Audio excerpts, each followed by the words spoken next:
There are only 8 numbers that decide how much profit your home service business makes. And just knowing them isn't enough. You need to know what to track, what each one should be, and how to fix it when it's off. In this video, I'm walking you through all 8, what each should be, and the exact move to fix them when they fall out of KPI. By the end of this video, you'll be able to find the one number quietly leaking your profit and fix it, even if you've never tracked a single one in your business before. Now, you've probably heard of some of these: cost per lead, lifetime value, cost per book call, but do you know what a high contribution margin is actually telling you? Or why a cost per lead that's too low can actually cost you money? Get these 8 KPIs right, and it's like putting jet fuel in a rocket that's ready to launch. Miss them, and there's a glass ceiling over your business you'll never be able to break through. If you're new here, my name's Trevor Rea. I've scaled 2 of my own service businesses past 7 figures and helped hundreds of others do the same, generating 9 figures from paid ads since 2016. On this channel, I hand you the playbook of what's working in real time, step by step, nothing held back. If you want more customers without the guesswork, hit the subscribe button now. Let's get into today's video. There's 4 key places within your funnel that money goes through. So the money has to clear 4 gates. There's the lead comes in. That lead then books an appointment or a call. Then that call or meeting actually shows up, and then we close them by collecting cash. So there's 8 KPIs through the whole process. There's 4 within the funnel, and there's 4 that are economics. We're gonna go through one by one, explain each of them, what they are, what they mean, what the target for them are, and if that target is wrong, how to fix it. So let's jump right in. First one is cost per lead. I've talked about this in other videos. I'm gonna touch on it really quick. A lead is not a lead because there's different types of lead. There's instant forms on Facebook, there's LSAs, there's applications on a website. So the first metric is cost per lead. What do I mean by that? Not every lead is created equal. You're gonna have your instant form leads, you're gonna have LSA leads on Google, you're going to have applications on your website, and each one's worth a different amount, has a different value to you specifically. But how do we determine what our cost per lead even is in the first place? We just take our total ad spend divided by our number of leads. So let's say we spent $1,000 on ads, and let's say we generated 50 leads. So if we divide 100 by 50, that gives us a $20 cost per lead. Pretty straightforward, right? Every funnel is gonna have slightly different ones. We're gonna talk about that in just a second. If you're running multiple funnels at once, you need to read cost per lead against the funnel it's running, because some funnels will have a lower cost per lead, but a higher cost per acquisition. Some will have a lower cost per acquisition, higher cost per lead. That's gonna be the whole point of this training. So let's keep moving. So the first one is gonna be cost per lead. And real quick, a lead is not a lead. What do I mean by that? There's different types of leads. You're gonna have your lead form leads on Facebook, you're gonna have LSA on Google, you're gonna have applications, and every lead is gonna have a different value. Ultimately, there's one key principle throughout all of this, is that the deeper the metric is in your funnel, the more important it is. So right now, this being the first metric we're going over, this is actually the least important one. And a lot of people you talk to are gonna tell you how important cost per lead is. It is the least important metric that we're gonna talk about in this training. But how do we determine our cost per lead? We just take our total spend. So let's say we spent $1,000 on ads, and then let's say that we got 50 leads from this. So if we just take 1,000 divided by 50, that means we had a $20 cost per lead. And the funnel that you run is gonna set the price of this. Just make sure that you're not blending your funnels. If you have 2 different funnels, you need to be tracking the cost per lead separately, because again, a lead is not a lead. So let's talk about what your cost per lead should be. It should be between $10 and $150. Let's break this down. So it's gonna depend on the type of lead. So first and foremost, if you're paying considerably less than $10, there's almost no value to it, meaning there's no friction. You're probably just getting like an email. There's no immediate next step. Don't get me wrong. There are going to be outliers to everything. I am not the Bible on ads. That said, very rarely do I see a cost per lead less than $10 turn it into meaningful. On the flip side, if you're paying more than $150, you're definitely overpaying. Even if you're getting a Google LSA ad for more than $150, unless every single one converts, that's just going to be a little too expensive for you. So too high, too low. The band is going to fall between here. Now, we'll go through some specific ranges for types of ads in just a second. Bit of a spectrum here. You're going to get your cheap, low intent leads where you're paying next to nothing. On the flip side, incredibly high intent, pretty much all of them convert. So let's look at some examples. First and foremost, we don't ever run awareness ads to ever convert, but if you do run awareness style ads, you're going to be paying $2 for 1,000 impressions. Again, nothing's going to convert, but that would be the cheapest possible you can get with 0 intent. Next up would be like a lead form ad where you're just collecting maybe an email. Both of those are relatively useless, but they exist. You're going to be getting probably $5. Now, lead forms, a lot of people hate on lead forms. I actually kind of love them, especially when you're first starting off with ads, because it allows you to get really easy data into the platforms and start learning the type of person you're trying to get in front of. You just need to make sure you have some specific gates on those so that the lead form doesn't effectively starts spiraling out of control. We actually call it a death spiral internally, because if you're running meta ads, for example, the algorithms are just going to try to get you the lowest cost per result that you set. So if the result that you're asking for is leads, and maybe it starts off giving you $15 leads, it's just going to try to get you cheaper and cheaper leads. How does it give you cheaper and cheaper leads? It puts you in front of cheaper and cheaper people. So maybe you start off by targeting homeowners that maybe have $1 million homes because you want to put on a $30,000 roof. But if you don't have some type of gate that keeps the wrong leads from becoming a lead, each time that lead becomes a lead, the platform learns on that lead. I love lead forms, just got to do them right. Website opt-ins, you're looking at usually $20 to $30. If you're below that, all the way down to $10, you probably just got a great landing page and website. Above that, you're going to be overpaying. Now, if you have a short quiz, but it's relatively non-invasive, you're going to be looking at $30 to $50. If you have something that's more invasive, like asking for revenue, asking for their address, you're probably looking more $50, $80. And then if you have a full-blown application funnel, especially if you're doing something that's more B2B, you're going to be looking at $100 or more. Now, the key with all of this with cost per lead is that we need to use this to diagnose, not decide. I said this earlier, the deeper the funnel metric, the more it matters. So things like cost per lead, or even worse, cost per click, CPM, it's just for diagnosing. We're not making massive decisions on them. And the reason for that is, let's say I'm a roofer and I sell $10,000 roofs, and each roof I have a pretty crappy net profit. I'm only making $2K. But I'm acquiring new roofing customers, let's just say for $100. That's amazing. Who here wouldn't pay $100 to go get $2,000? Now, what if I had a $100 cost per lead? We just talked about how that's really high, but every single lead's converting. See how it's a little bit misleading. I don't want to make massive decisions on my funnel with cost per lead. On the flip side, let's say I'm getting $2 leads, but only 1 out of 1,000 convert, and now that means I'm paying $2,000 cost per acquisition to make $2,000. So we only use metrics like cost per lead, cost per click, all the ad platform metrics to diagnose. We're not trying to make wholesale decisions. Now, the caveat to that is if you're launching ads for the first time, you have to make decisions on those because you don't have deeper funnel metrics yet. But for everybody else, deeper funnel metrics always win. Effectively, the takeaway from cost per lead, let's aim somewhere between 20 and 30 for a really good quality lead. So that's KPI number 1, cost per lead. All right. Up next, we have booking rate. So when a lead comes in, some of them are going to book an appointment with you. Ideally, all of them would, but realistically, they won't. So lead comes in, book, and then some of those are going to leak off to the side. So your booking rate is literally just your number of booked appointments. So let's say I booked 50 appointments, and to book those appointments, let's say I generated 200 leads. So that's going to put me at a 25% booking rate. So that is how we determine that rate. So if I take a $30 lead in this example and only 25% of them booked, that means I paid $120 per booked appointment. So the levers here to bring this cost per appointment down would be either get lower cost per lead or get the booking rate higher. Those are the two main levers for that. Now, what's our target for this? We should be aiming somewhere between 20 to 25% on this. It's going to be industry specific. I know candidly in this video, you're going to hear me throw out ranges, and sometimes it's hard for a roofer to be compared to a pressure washer. If you are a lower ticket or higher volume, your booking rate needs to be higher. If you are a higher ticket and a lower volume, you can get away with a lower booking because your margins are much bigger. That said, the floor is typically about 10%. The best I've seen is about 50%. And the worst I've seen profitable is 2%. I've actually seen a great business do 2%. But the kicker was they were getting something like $5 to $7 leads, zero friction in the front of their funnel. And then they were just a very sales heavy organization, which we're going to talk about in just a second, how you decide which you should be. Actually, I'll just do it now and I'll skip the slide when we get there. So if you are low friction on the front end, effectively what that means is you're betting on your sales part of your process being stronger. So there's going to be better follow-up, better speed to lead, better nurture, better closing.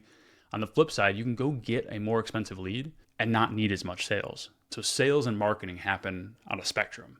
They work in tandem, but the goal, of course, is to have great marketing and great sales. But typically what happens is you're either going to be a marketing-led organization or a sales-led organization.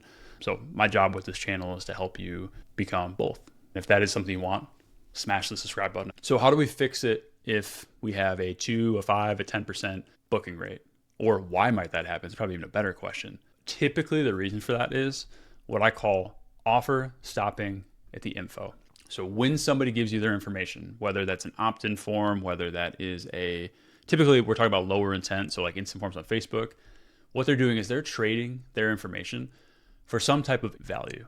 And typically what happens if your booking rate is low is that your threshold of value that you gave to acquire their information was just high enough to get their information, but no more than that. So what we need to do is we need to change that where now we're giving more value so that the incentive to continue is greater. Otherwise, they're going to skip the call. Now, some of this is also going to be nurture and follow up and speed to lead and all that good stuff. But if at the end of the day, you're offering something that's really valuable, even if you have no follow up, they're going to go out of their way to book an appointment with you. And here is my all-time favorite example for that. And we call this the beachfront house test. So I live in Florida, I live in Sarasota, beautiful beaches, beautiful homes here. And if I said right here on my YouTube channel, I have a $2 million beachfront property right on the water. It's insured because it's pretty important. Otherwise, you might be out of luck there next hurricane, but incredibly valuable. And I'm offering it for $1, but you got to be here today. A lot of people that watch this video would just jump on a plane to get here because that's the greatest deal of all time. Who wouldn't take that? It's a good offer. On the flip side, let's say I said, hey, I got a cardboard box. It's just a cardboard box and it's for $1 million. As you see here, there's nobody lining up for it. So this is obviously a gross example, but it occurs on the spectrum. So the bar is when people see your ad, the thing that you are offering, they say, hey, I actually want that. This is something that I want. The offer has to make someone excited enough to get in the call, not just excited enough to give you their information, which is what I think a lot of marketing agencies are missing right now, which is what a lot of home service businesses in their marketing are missing right now. So we've gone through cost per lead, we've gone through booking rate. Up next is show rate. And the beautiful thing for home service businesses is that this is very straightforward. Why is it straightforward? Because effectively you're doing something at their home. A lot of times you're showing up for the appointment at their house. So if your show up rate isn't high, that might be a you problem. So here's how we figure out the show rate. We take the number of people who showed for their appointment or live appointments divided by the number of booked appointments. So let's say this month we had 100 appointments show and we had booked 110. This is going to come out to somewhere 90-ish%. Number of show divided by number of booked. So sometimes in some industries, a full calendar lies to you because you see a calendar and there's just appointment. But if you have a show up rate, not only are half those appointments useless to you, but you also wasted your sales team's time. Or even if you're an owner doing sales, even worse, right? Because if I have a full calendar, but now half of my day, I'm kind of just blowing my load and nothing's going on, that's a big problem. We need to be marking every appointment we have that no-shows. And for us, for home service owners, the way we mark no-shows is a little bit different. If I booked a Zoom call, if somebody just doesn't show up, that's a no-show. For us, if somebody reschedules within 2 hours, within a period that I couldn't have possibly filled that slot with somebody else, we count that as a no-show because effectively that is dead space to us. So we're really tracking dead space. The key KPI here is 85% or more. In a home service, if you're less than that, something's wrong. Now, if somehow you have an online service or like a brick and mortar fitness, for example, that doesn't apply to you because your number is going to be lower. Typically, we see in fitness like a 50% show up rate because they've got to take action. But for home services, somewhere between 85 and 100%. If you're doing something less than that, well, let's fix it right now. How do you fix it if that number is lower? There's only 2 reasons for a no-show. People miss an appointment because they either don't know how to show up or they don't know why it's important to show up. Let's talk about both. For home services, pretty straightforward. If they don't know how to show up to their own house and be ready for you. Now, I know for some people, you might be doing your appointments remote. Maybe you're doing it as phone call and you're going to call them. Maybe it's over Zoom. Cool. Make sure they have clear instructions. They know exactly how to show up. The bigger one for just about everybody is why. Why is it valuable for them to show up? What is the value that they're going to get from this? If they feel like the only point of this is for you to come in and hard sell them on something, that's not strong enough. But maybe you're going to do a demo for them. Maybe you're going to be showing them what it could look like to put a patio on their house. Maybe you've got a mock-up that you're going to walk through. They need to know why the actual meeting is important.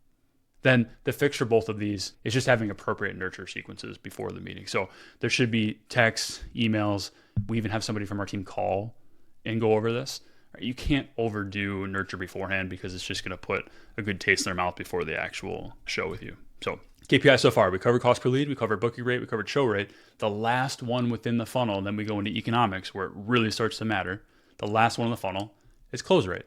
This is probably the most popular leak that people like to talk about in my comments, whether that's on Instagram or even on YouTube. And the reason is it's the most obvious and it can be the most painful. So far, we have a lead. Some of those leads then either book a call or don't. So there could be a leak there. And then some of those people actually don't show up for the appointments. There's a leak there. And then some of those people that show up, we don't end up collecting cash for them. So first and foremost, the math on this, we take the number of people that we sold divided by the number of people that we actually talked to, because I like to do live close rate. Some people will do scheduled show close rate. I don't like that. And I also don't like offered to close rate, because if you have a live appointment and then you just don't offer them, that can be problems within your sales team too. We track both, but this is the one that matters.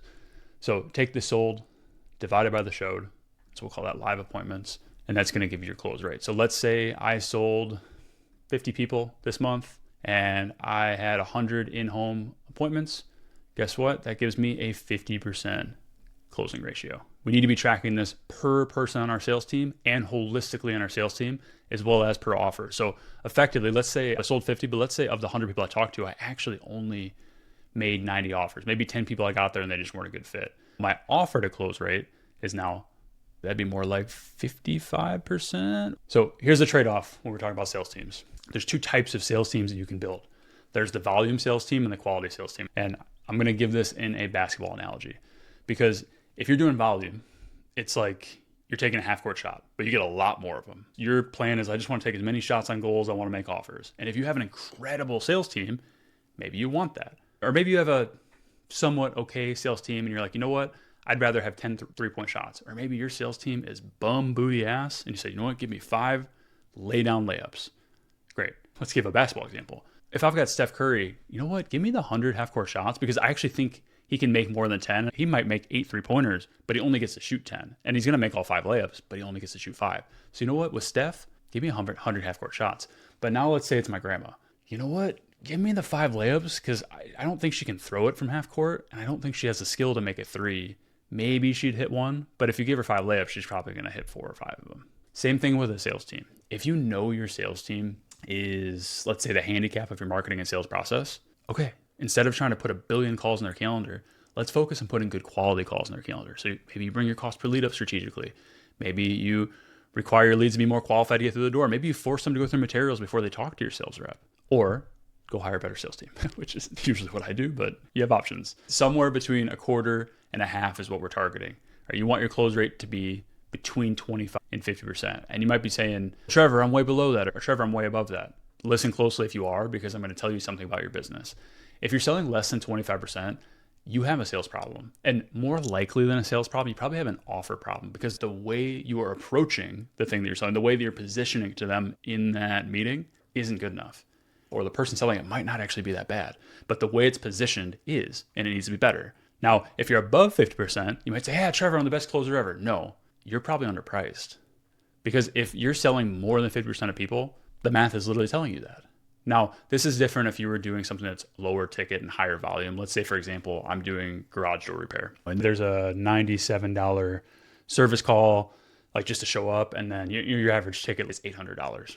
Yeah, when you pitch that, you shouldn't be closing less than 50%. You should probably be getting most of them. Let's say 80, 90, 100%. But when we're talking things that are higher ticket, let's say 3K or more, this is the band that you're trying to be in.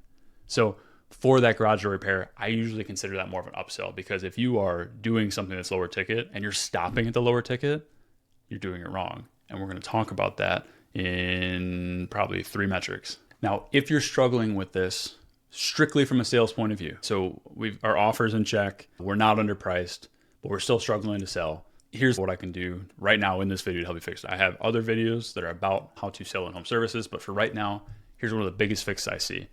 Just sell to a need. So again, offer's fine. The pricing is okay. If we're not selling, the number one thing you can invest in is understanding psychology and getting better at communication. The OG salespeople that I see in the home service space, their belief and the myth, quite frankly, is that you just need to talk.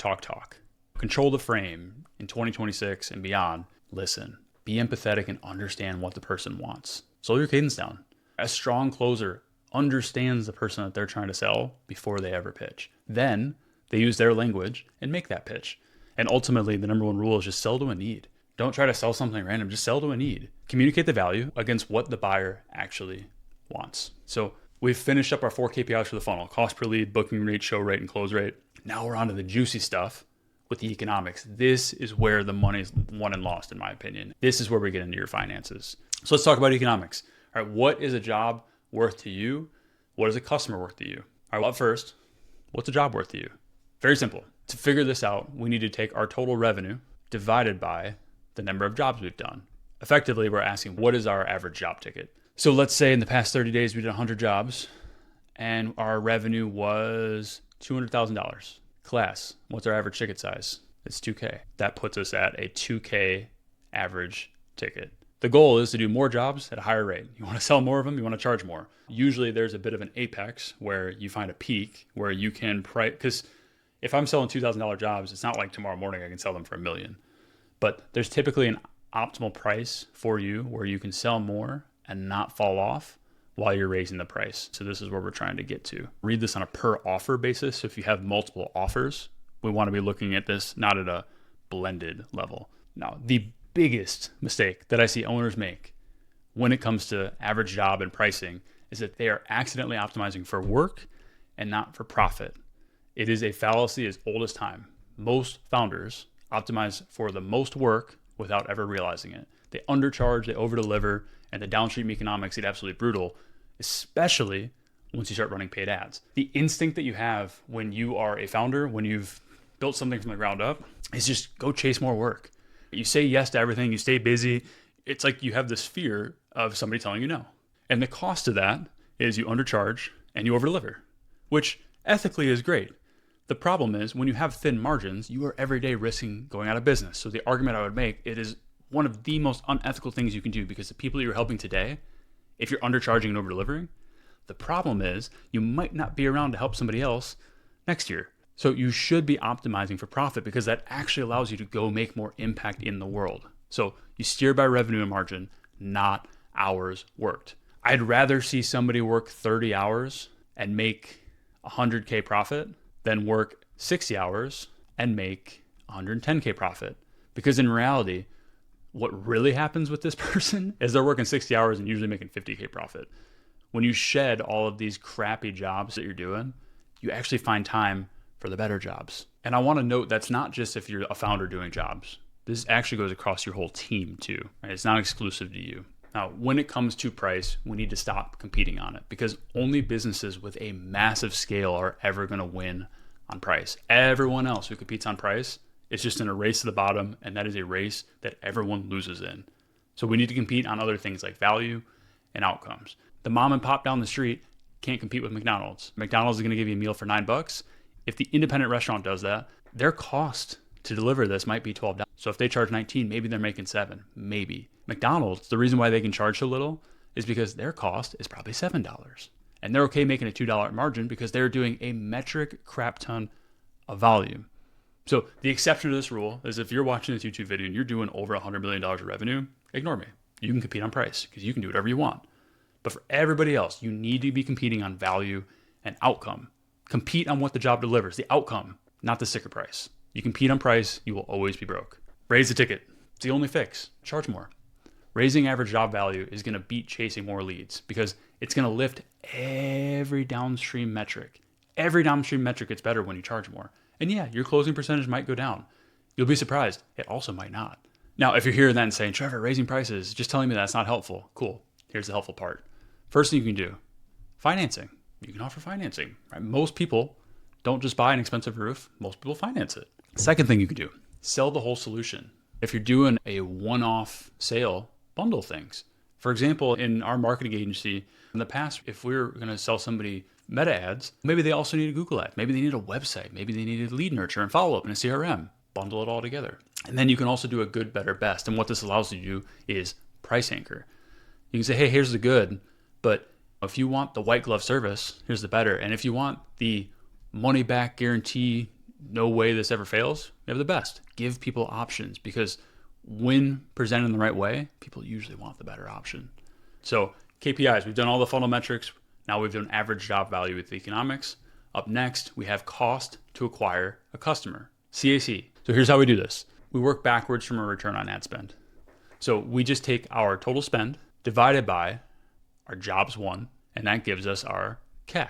Right, so let's say I spent $1,000 on ads. And then let's say this month I did 5 jobs. What does that give us? That gives us a $200 cost to acquire a customer. That's my CAC. Now, if this is a metric that you're not familiar with making decisions based off of, how do you decide what your CAC should be? We can start very simply with a target ROAS. So you can say, hey, Trevor, I want to do a 5-to-1 return on ads. Great. Let's look at how to do that. So let's say 5-to-1. Here's how you do it. Every dollar you put in. So for every dollar I put in ads, I am trying to generate $5 back. Great. So if I'm trying to do that, and now let's say my target revenue for the month is $20,000. 20. And let's say my average job, so the average value of a job is 5,000. Great. So again, this is my ROAS goal. This is my revenue goal, and then this is my average deal size. So we'll just say ADS. I don't think that's a real acronym, but we're doing it. So then how do we figure out, I'm just showing you different ways you can work these numbers. So then how do I figure out how much to spend on ads? Okay, so if our target return to ad spend is 5-to-1, meaning every dollar that we put into ads, we get $5 out. Now let's say our average ticket is $20,000. When we divide that by 5, that gives us $4,000 to acquire a customer. And you'll see that as you get into higher and higher ticket prices, you really should have an easier time bringing your return on ad spend up. But that's how simple it is to determine that number. Very basic math once you know what you're doing. But here's the problem. ROAS can lie to you. Your return on ad spend, 5-to-1 sounds great. And for most businesses it is. But for some businesses it's actually terrible. And I'm going to show you why. Because when we talk about that 1-to-5 return, we're only talking about the return on ad spend. I put $1 into ads, I got $5 out. But maybe your margins aren't that great because you're selling something incredibly expensive. For example, we worked with someone who sells stones. They sell these beautiful granite stones to make countertops. And because it technically is a commodity, their margins weren't that great. So they could be selling a $100,000 stone, but they might only make a 20% margin on that, right? So selling some, well, they're really only making 20K. ROAS is just going to take this number into effect. So if I have a 5x return on ad spend, that means I'm spending $20,000 to get that $100,000 customer. Guess what? That's the exact same number as what he profits on it. So he's not making any money with that.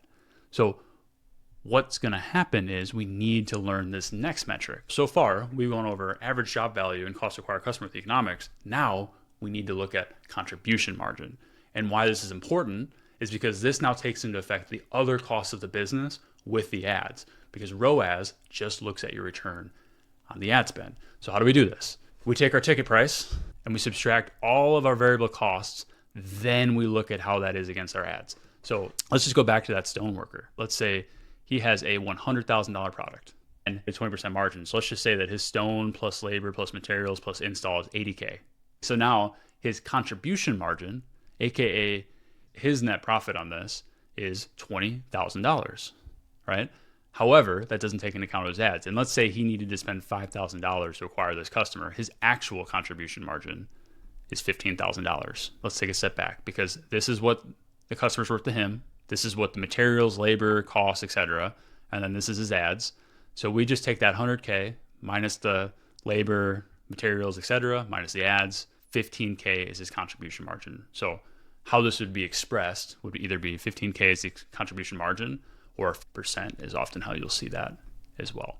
So that 5-to-1 that we just talked about, in his case, if he would have spent 20K on those ads, so 100K, then 80K materials, then 20K on ads, guess what? His contribution margin is actually 0 in that case. So he can't spend 20K on ads. Like literally, it would make no sense. He's just paying to have customers at that point. Unless every customer then resells something else later. So this is going to be one of the numbers that you steer by, because you'll see the same revenue. Let's say this business has a 10% margin and this business has a 50% margin. And as they scale, they actually get more profitable. And as they scale, this one actually gets less profitable. This is $50,000 in profit and probably a lot less work than this person too. Whereas this is $10,000 of profit and they're losing steam and efficiency and it's hard to scale out of things. So the real signal here at the end of the day is going to be your profit margin and how we get there. These metrics are how we get there. And there's one more piece of the pie to have the best possible profit margin. So we've gone over cost per lead, we've gone over booking rate, we've gone over show rate, we've gone over close rate, we've gone over average job value, we've gone over cost to acquire customer, we've gone over contribution margin. What could possibly be left? Lifetime value of a customer. My favorite metric. Lifetime value is what a customer is worth to you over time, not just in the first job or in the first economic relationship you have with them. The question that runs the whole business: how does every dollar earned from a single client turn into at least 2? And maybe the more important point or question of this is, why is this important? Because if every dollar that we acquire from a customer turns into 2, with our marketing, we can go out and spend every other business doing the same thing.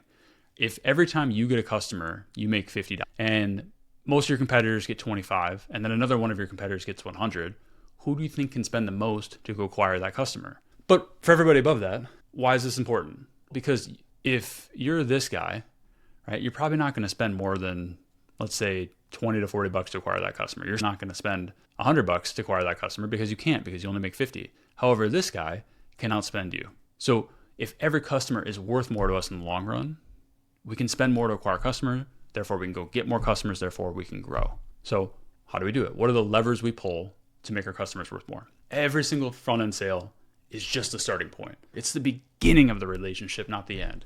I'll give you an example of something like a water filtration. And the reason why I'm choosing this as an example is because you would think that the relationship just ends at the water filtration. I put in a water filter. It's not like they need another water filter, but we could sell them a maintenance plan. We could sell them a warranty. We could get a referral. We can get a review, which impacts the value down the road. So these plans and warranties, these are recurring, whether it's a maintenance plan, warranty, something else on top of the job. We can cross-sell, we can upsell, we can resell. Think of the next constraint the customer has, because every single business is just solving a problem, right? They've got a problem and you've solved it. But the best businesses, when they solve that problem, it actually unveils the bigger problem. And if you can solve that, guess what? That unveils the bigger problem.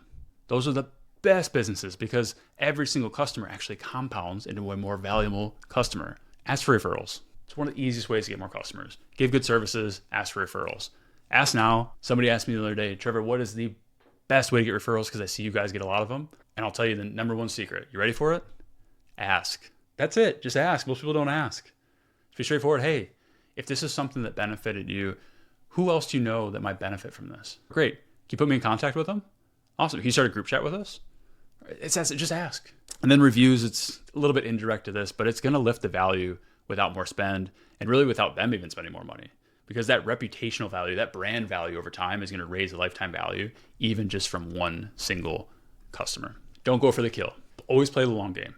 Unless you're running a business that you don't think is going to be open in the next 30 days, don't go for the kill. Lifetime value is not just more products. It's the relationship. It's why I'm recording this YouTube video.